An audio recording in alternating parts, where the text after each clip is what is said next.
Hello everyone, आज के इस वीडियो में हम देखेंगे यूपी पुलिस कांस्टेबल के जीके जीएस में पूछे गए प्रीवियस ईयर क्वेश्चंस को। तो साथियों, आज के इस वीडियो को पूरा अंत तक जरूर से देखिएगा, क्योंकि साथियों आज का ये वीडियो आपके लिए बहुत ही खास होने वाला है। साथियों, इस वीडियो में हम आपके जितने भी प्रीवियस ईयर क्वेश्चंस में लगातार बार बार जो क्वेश्चन पूछे गए थे, वे सारे प्रश्न आज के इस वीडियो में लेकर के आए हैं।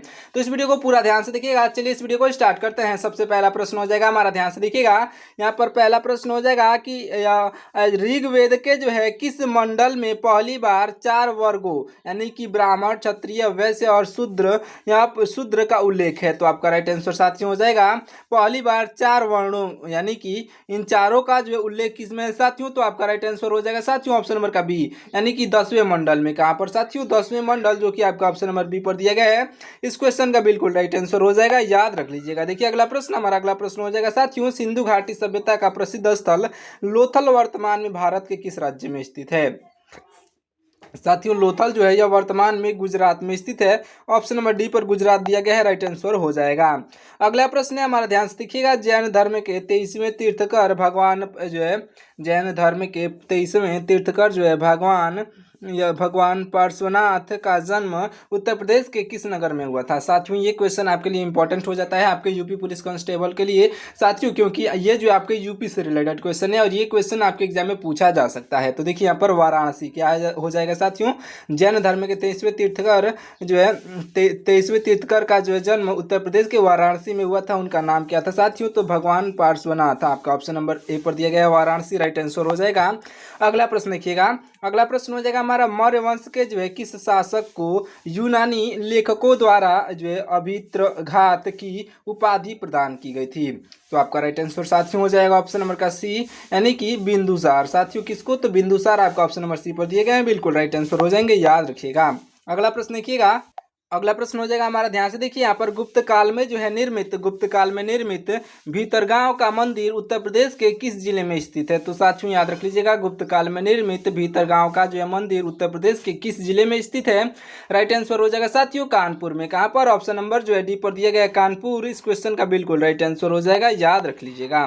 देखिए अगला प्रश्न, हमारा अगला प्रश्न हो जाएगा कि तराइन का द्वितीय युद्ध जो हुआ था यह 1192 ईस्वी में, इसमें जो है द्वितीय युद्ध में जो है पृथ्वीराज चौहान को किसने पराजित किया था? तो याद रख लीजिएगा, तराइन का युद्ध में जो पृथ्वीराज चौहान को साथियों पराजित करने वाले कौन थे? तो राइट आंसर हो जाएंगे यहाँ पर ऑप्शन नंबर का सी, यानी कि मोहम्मद गौरी था साथियों। ऑप्शन नंबर का सी मोहम्मद गौरी आपका बिल्कुल राइट आंसर हो जाएगा, याद रखिएगा। अगला प्रश्न है हमारा, अगला प्रश्न है कि दिल्ली सल्तनत के किस सुल्तान ने जो है रक्त और लौ की कठोर नीति को जो है दृढ़ता से लागू किया था? तो आपका राइट आंसर साथियों हो जाएगा या जो है गयासुद्दीन बलबन ने। साथियों गयासुद्दीन बलबन, जो कि आपका ऑप्शन नंबर बी पर दिया गया, इस क्वेश्चन का राइट आंसर हो जाएगा, याद रख लीजिएगा। अगला प्रश्न है हमारा कि विजयनगर साम्राज्य के प्रसिद्ध शासक कृष्णदेव राय यह किस राजवंश से संबंधित थे? तो आपके राइट आंसर हो जाएंगे साथियों ऑप्शन नंबर के ए, यानी कि तुलुब राजवंश से। साथियों तुलुब राजवंश, जो कि आपका ऑप्शन नंबर ए पर दिए गए हैं, बिल्कुल राइट आंसर हो जाएंगे, याद रख लीजिएगा। देखिए अगला प्रश्न, हमारा अगला प्रश्न हो जाएगा कि अकबर द्वारा इबादत खाना की स्थापना फतेहपुर सीकरी में जो है किस वर्ष कराई गई थी? आपका राइट आंसर साथियों हो जाएगा ऑप्शन नंबर का डी, यानी कि वर्ष 1575 में कराई गई थी साथियों, वर्ष 1575 ऑप्शन नंबर डी पर दिया गया। इस क्वेश्चन का बिल्कुल राइट आंसर हो जाएगा, याद रख लीजिएगा। अगला प्रश्न है हमारा, शिवाजी के प्रशासनिक अष्ट प्रधान मंडल में जो है पेशवा का जो है मुख्य पद किससे संबंधित था? तो साथियों पेशवा का जो मुख्य पद था यह संबंधित था साथियों प्रधानमंत्री से। किससे? ऑप्शन नंबर सी पर दिए गए प्रधानमंत्री, आपका राइट आंसर हो जाएगा। देखिए अगला प्रश्न, हमारा अगला प्रश्न हो जाएगा साथियों, वर्ष 1857 के स्वतंत्रता संग्राम के समय जो है बाबू कुंवर सिंह ने जो है किस क्षेत्र का नेतृत्व किया था? तो बाबू कुंवर सिंह जो थे साथियों, यह जो है जगदीशपुर बिहार के जो है नेतृत्व किया था। यहाँ पर जो है जगदीशपुर बिहार दिया गया है, ऑप्शन नंबर का ए इस क्वेश्चन का बिल्कुल राइट आंसर हो जाएगा, याद रख लीजिएगा अच्छे से।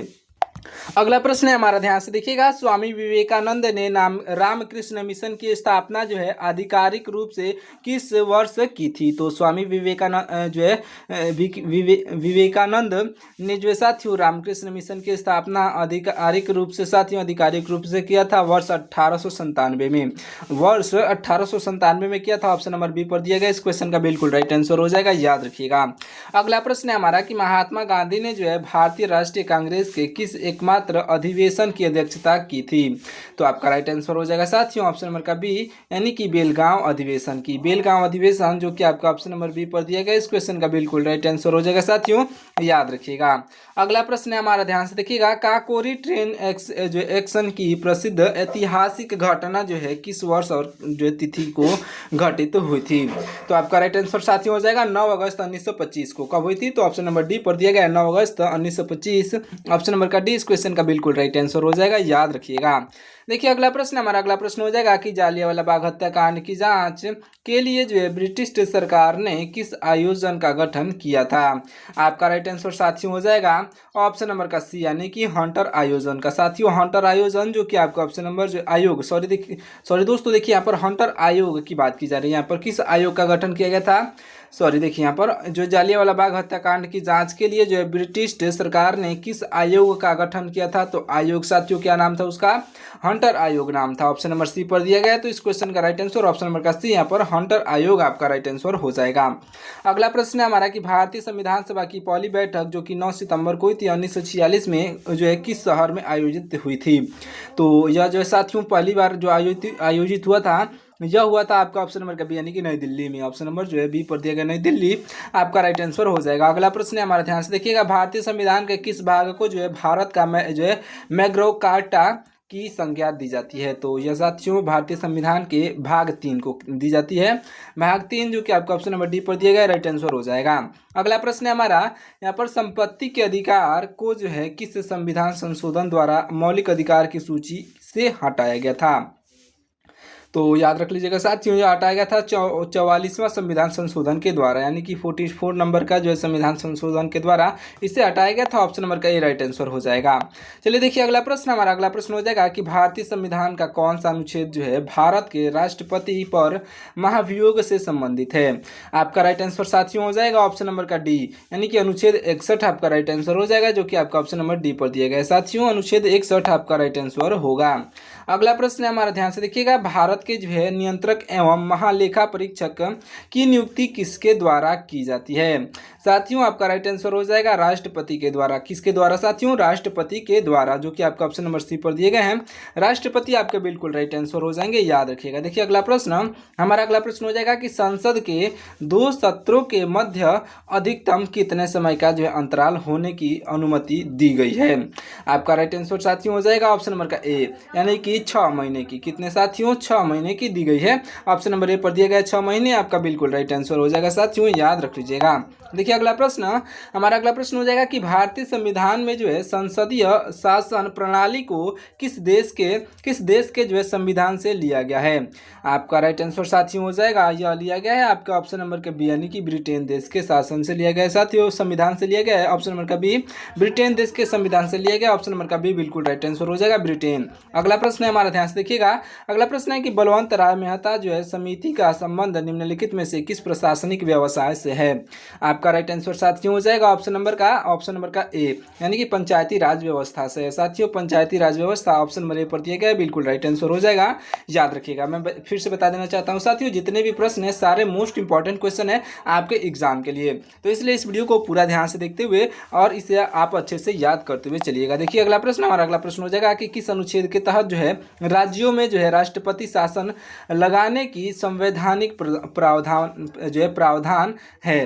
तो साथियों किस अनुच्छेद के तहत? तो आपका राइट आंसर हो जाएगा अनुच्छेद 352 के तहत। आपका ऑप्शन नंबर जो है सॉरी देखिए, यह जो है आपका यहाँ पर जो है अनुच्छेद 352 जो है साथियों, ये आपातकाल के लिए बनाया गया है। तो आपातकाल के लिए अनुच्छेद 352 के तहत है साथियों। यहाँ पर पूछा जा रहा है कि किस अनुच्छेद के तहत राज्यों में राष्ट्रपति शासन लगाने की संवैधानिक प्रावधान है? तो राष्ट्रपति शासन के लिए साथियों अनुच्छेद 356 है। क्या है साथियों? राष्ट्रपति शासन के लिए अनुच्छेद 356, और जो आपातकालीन के लिए जो है यह अनुच्छेद 352 है। इसे आप अच्छे से याद रख लीजिएगा। अगला प्रश्न हो जाएगा हमारा कि भारत के सर्वोच्च न्यायालय के मुख्य न्यायाधीश की जो है नियुक्ति कौन जो है प्राधिकारी करता है? तो याद रख लीजिएगा साथियों, यह जो प्राधिकारी हो जाएंगे आपके राइट आंसर ऑप्शन नंबर का सी यानी कि राष्ट्रपति। ऑप्शन नंबर सी पर राष्ट्रपति दिए गए हैं जो कि आपके राइट आंसर हो जाएंगे साथियों, याद रख लीजिएगा। देखिए अगला प्रश्न, हमारा अगला प्रश्न हो जाएगा कि राष्ट्रीय विकास परिषद का गठन भारत सरकार द्वारा किस वर्ष किया गया था। साथियों राष्ट्रीय विकास परिषद का जो गठन जो है भारत सरकार द्वारा किस वर्ष किया गया था, राइट आंसर हो जाएगा आपका ऑप्शन नंबर का सी यानी कि वर्ष 1952 में। साथियों वर्ष 1952 जो कि आपका ऑप्शन नंबर सी पर दिया गया जो है 1952 आपका राइट आंसर हो जाएगा, याद रख लीजिएगा। देखिए अगला प्रश्न, हमारा अगला प्रश्न हो जाएगा कि भारतीय संविधान की जो है भारतीय संविधान की किस अनुसूची का संबंध विभिन्न राज्यों में जो है राज्यसभा सीटों से है। तो आपका राइट आंसर साथियों हो जाएगा ऑप्शन नंबर का बी यानी कि चौथी अनुसूची। देखिए यहाँ पर भारतीय संविधान की किस अनुसूची का संबंध साथियों, तो चौथी अनुसूची का संबंध जो है विभिन्न राज्यों में जो है राज्यसभा सीटों से हैं। तो चौथी अनुसूची आपका ऑप्शन नंबर बी पर दिया गया, बिल्कुल राइट आंसर हो जाएगा। अगला प्रश्न है हमारा, ध्यान से देखिएगा। अगला प्रश्न क्या हो जाएगा साथियों, उच्च न्यायालय के न्यायाधीशों की जो सेवानिवृत्ति की अधिकतम आयु सीमा कितनी निर्धारित है। तो यहाँ पर उच्च न्यायालय की बात की जा रही है। तो आपका राइट आंसर साथियों हो जाएगा ऑप्शन नंबर का यानी कि 62 वर्ष है साथियों, 62 ईयर्स आपका बिल्कुल राइट आंसर हो जाएगा, याद रख लीजिएगा। अगला प्रश्न हमारा, ध्यान से देखिएगा, किस संविधान संशोधन द्वारा राष्ट्रीय आपातकाल में जो है जो है आंतरिक अशांति शब्द को जो है हटाया गया था। साथियों आपका राइट आंसर हो जाएगा ऑप्शन नंबर का डी यानी कि 44वां संविधान संशोधन के तहत। ऑप्शन नंबर जो है डी पर दिया गया है, यहाँ पर 44वां संविधान संशोधन आपका राइट आंसर हो जाएगा, याद रख लीजिएगा। अगला प्रश्न क्या है हमारा, यहाँ पर लोकसभा के केंद्र शासित प्रदेश के लिए जो है अधिकतम कितनी सीटें आरक्षित हो सकती हैं। तो लोकसभा में साथियों केंद्र शासित प्रदेशों के लिए अधिकतम कितनी सीटें जो है आरक्षित हो सकती हैं। आपका राइट आंसर साथियों हो जाएगा क्या, आपका ऑप्शन नंबर का सी यानी कि 20 सीटें। साथियों ऑप्शन नंबर सी पर 20 सीटें दिए गया है, बिल्कुल राइट आंसर हो जाएगा, याद रख लीजिएगा। अगला प्रश्न है हमारा, यहाँ पर आकार और द्रव्यमान की दृष्टि से सौरमंडल के किस ग्रह को जो है पृथ्वी की जुड़वा वाहन कहते हैं। आपका राइट आंसर साथियों हो जाएगा शुक्र ग्रह को किसे कहा जाता है साथियों, ऑप्शन नंबर बी पर दिया गया है शुक्र ग्रह आपका राइट आंसर हो जाएगा, याद रख लीजिएगा।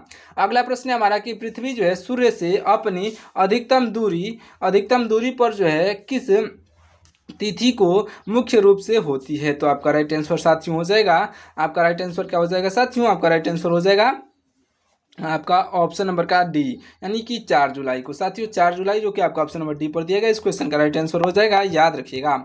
अगला प्रश्न है हमारा, ध्यान से देखिएगा, अफ्रीका महाद्वीप की जो है सबसे ऊंची पर्वत चोटी माउंट जो है अफ्रीका महाद्वीप की सबसे ऊंची पर्वत चोटी जो है यह माउंट किलिमंजारो किस देश में स्थित है। आपका राइट आंसर साथियों हो जाएगा यह जो है तंजानिया में है। सॉरी दोस्तों, देखिए यहाँ पर तंजानिया जो कि आपका ऑप्शन नंबर ए पर दिया गया है, तंजानिया आपका राइट आंसर हो जाएगा। अगला प्रश्न देखिएगा, हमारा अगला प्रश्न हो जाएगा कि विश्व का सबसे बड़ा लैंडमार्क यानी कि भू आबद्ध देश क्षेत्रफल की दृष्टि से कौन सा है। तो यह साथियों आपका राइट आंसर हो जाएगा आपका ऑप्शन नंबर का सी यानी कि कजाकिस्तान है। साथियों ऑप्शन नंबर सी पर कजाकिस्तान दिया गया है, बिल्कुल राइट आंसर हो जाएगा। अगला प्रश्न है हमारा कि प्रसिद्ध पनामा नहर जो है निम्नलिखित में से किन दो महासागरों को जो है आपस में जोड़ती है। तो यह जो है साथियों प्रसिद्ध पनामा नहर साथियों यह जो है जोड़ती है आपका ऑप्शन नंबर का सी यानी कि अटलांटिक और जो प्रशांत महासागरों को। अटलांटिक और प्रशांत महासागर जो कि आपका ऑप्शन नंबर सी पर दिए गए हैं, बिल्कुल राइट आंसर हो जाएंगे साथियों, याद रख लीजिएगा। अगला प्रश्न हो जाएगा हमारा, ध्यान से देखिएगा, यहाँ पर अगला प्रश्न है कि भारत में स्थित सिपकीला दर्रा यह किस राज्य को जो है तिब्बत से जोड़ने का कार्य करता है। साथियों किस राज्य को जो जोड़ने का कार्य करता है, राइट आंसर हो जाएगा ऑप्शन नंबर का सी यानी कि हिमाचल प्रदेश को। ऑप्शन नंबर सी पर दिया गया है हिमाचल प्रदेश, इस क्वेश्चन का बिल्कुल राइट आंसर हो जाएगा साथियों, याद रख लीजिएगा। अगला प्रश्न देखिएगा, हमारा अगला प्रश्न जाएगा कि भारत की सबसे पुरानी पर्वत श्रृंखला जो है अरावली की सर्वोच्च चोटी का नाम क्या है।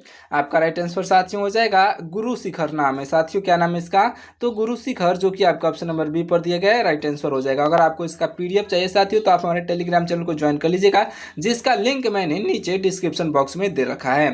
तो साथियों पीडीएफ के लिए टेलीग्राम चैनल को ज्वाइन करना ना भूलिएगा। देखिए अगला प्रश्न, हमारा अगला प्रश्न है कि गोदावरी नदी का जो है उद्गम स्थल भारत के किस राज्य में जो है नासिक जिले में होता है। तो साथियों यह जो है नासिक जिले किस जो है जिला किस राज्य में है साथियों, तो ये भी याद रख लीजिएगा, यह जो है महाराष्ट्र में है। ऑप्शन नंबर ए पर दिया गया महाराष्ट्र। इस क्वेश्चन का राइट आंसर ऑप्शन नंबर का ए हो जाएगा, महाराष्ट्र आपका बिल्कुल राइट आंसर होगा, याद रखिएगा। चलिए देखते हैं अगला प्रश्न, ध्यान से देखिएगा। हमारा अगला प्रश्न हो जाएगा साथियों, ध्यान से देखिए हमारा अगला प्रश्न क्या हो जाएगा। देखिए हमारा अगला प्रश्न हो जाएगा साथियों कि भारत में जो है सर्वाधिक क्षेत्रफल पर जो है किस प्रकार की मिट्टी का विस्तार पाया जाता है। तो याद रख लीजिएगा, सबसे अधिक जो मिट्टी पाई जाती है साथियों, यह जो है सबसे अधिक मिट्टी जलोढ़ मिट्टी पाई जाती है। जलोढ़ मिट्टी जो कि आपको ऑप्शन नंबर डी पर दिया गया, बिल्कुल राइट आंसर हो जाएगा साथियों, याद रख लीजिएगा, जलोढ़ मिट्टी पाई जाती है। अगला प्रश्न है कि भारत का प्रसिद्ध यह जो सलाल पनबिजली संयंत्र जो है किस नदी पर निर्मित किया गया है। तो यह साथियों निर्मित किया गया है चिनाब नदी पर, जो कि आपका ऑप्शन नंबर सी पर दिया गया है चिनाब। इस क्वेश्चन का राइट आंसर हो जाएगा साथियों, याद रख लीजिएगा। अगला प्रश्न देखिएगा, अगला प्रश्न हो जाएगा हमारा वर्ष 2011 की जनगणना के अनुसार भारत का सर्वाधिक लिंगानुपात जो है वाला राज्य कौन सा है। सर्वाधिक लिंगानुपात वाला राज्य की बात की जा रही है 11 की जनगणना के अनुसार, तो यह साथियों हो जाएगा केरल। कौन सा हो जाएगा साथियों, ऑप्शन नंबर ए पर दिया गया है केरल, आपका बिल्कुल राइट आंसर हो जाएगा, अच्छे से याद रख लीजिएगा, सबसे अधिक जो है लिंगानुपात वाला राज्य है। चलिए देखिए अगला प्रश्न, हमारा अगला प्रश्न हो जाएगा यहाँ पर बांदीपुर, ध्यान से देखिएगा, बांदीपुर राष्ट्रीय उद्यान जो है भारत के किस दक्षिणी राज्य में एक जो है टाइगर रिजर्व है। तो याद रख लीजिएगा साथियों, यह जो है बांदीपुर राष्ट्रीय उद्यान जो है भारत के किस दक्षिणी राज्य में स्थित एक टाइगर रिजर्व है। तो यह साथियों यह स्थित है आपका ऑप्शन नंबर का बी, यानी कि कर्नाटक राज्य में। ऑप्शन नंबर जो है बी पर दिया गया कर्नाटक, इस क्वेश्चन का बिल्कुल राइट आंसर हो जाएगा साथियों, याद रख लीजिएगा। अगला प्रश्न देखिएगा, हमारा अगला प्रश्न हो जाएगा यहाँ पर ऑपरेशन फ्लड का संबंध जो है भारत के किस आर्थिक क्रांति से विशेष रूप से जो है माना जाता है। तो याद रख लीजिएगा, ऑपरेशन फ्लड का जो है संबंध भारत के किस आर्थिक क्रांति के विशेष रूप से माना जाता है। तो राइट आंसर हो जाएगा साथियों आपका ऑप्शन नंबर का बी, यानी कि श्वेत क्रांति। ऑप्शन नंबर बी पर दिया गया है श्वेत क्रांति, आपका बिल्कुल राइट आंसर हो जाएगा साथियों, याद रख लीजिएगा। अगला प्रश्न देखिए, हमारा अगला प्रश्न हो जाएगा कि यहाँ पर बोकारो इस्पात जो है संयंत्र की स्थापना भारत में बोकारो इस्पात संयंत्र की स्थापना जो है भारत में किस देश के जो है सहयोग से की गई थी।